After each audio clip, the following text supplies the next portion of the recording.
Unul dintre automobilele pe care producătorul japonez Honda îl propune utilizatorilor este modelul Jazz sau Fit, cum se mai numește acesta pe alte piețe de desfacere. Mașina este asamblată în zona asiatică, respectiv în Japonia, în China, la Guangzhou și Wuhan, dar și în Taiwan, la Pingtung. Mașina face parte din clasa subcompactă, una foarte apreciată de o masă foarte mare de utilizatori. Astfel, Jazzul are 84 de mm peste 4 metri în lungime și o înălțime relativ importantă ce depășește cu 26 de mm valoarea de 1,5 m. După cum se observă, nici acest vehicul nu a scăpat de trendul ultimilor ani impus de multitudinea de SUV-uri și crossovere care aduce cu el o oarecare creștere în înălțime. Oricum, datorită caroseriei acestui model, care este oarecum un monovolum, era de așteptat constructorul să facă tot ce poate spre a oferi un spațiu interior cât mai generos. Acest lucru este de altfel ușor de observat privind mașina, care are numai puțin de 4 geamuri laterale.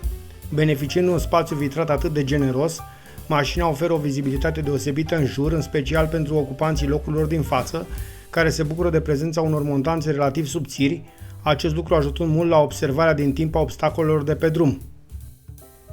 Montarea grupului motopropulsor în poziție transversală aduce după sine o capotă motor scurtă, îmbunătățind și pentru acest motiv ușurința cu care se conduce acest automobil.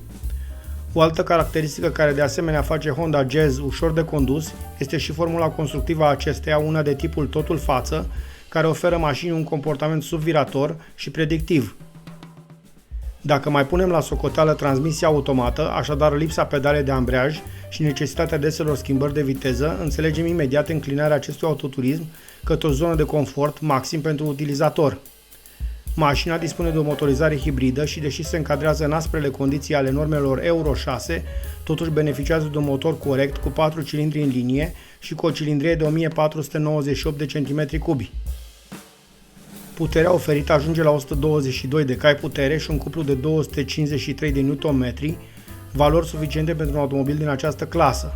Astfel, având o greutate de puțin peste 1,2 tone, mașina oferă performanțe mulțumitoare chiar și pentru cei cu pretenții mai ridicate. Astfel, demarajul este satisfăcător, Honda Jazz atingând 100 de km/h în doar 9,6 secunde. Fiind așadar un monovolum relativ mic, de familie, faptul că poate atinge și susține viteze de până la 175 de km/h este mai mult decât suficient.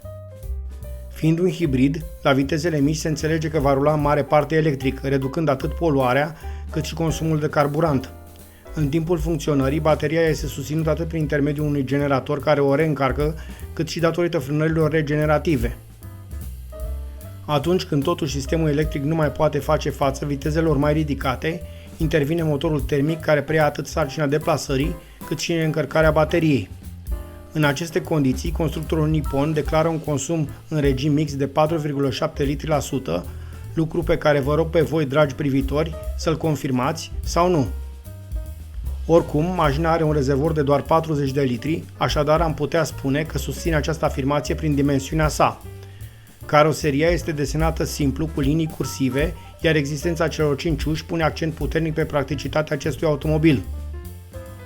Portbagajul, de asemenea, oferă și acesta un spațiu onorant de 304 litri, destul pentru un automobil aparținând acestei clase. Interiorul este desenat relativ minimalist, simplu, iar volanul este îmbrăcat în piele și oferă o bună vizibilitate asupra tabloului de bord modern.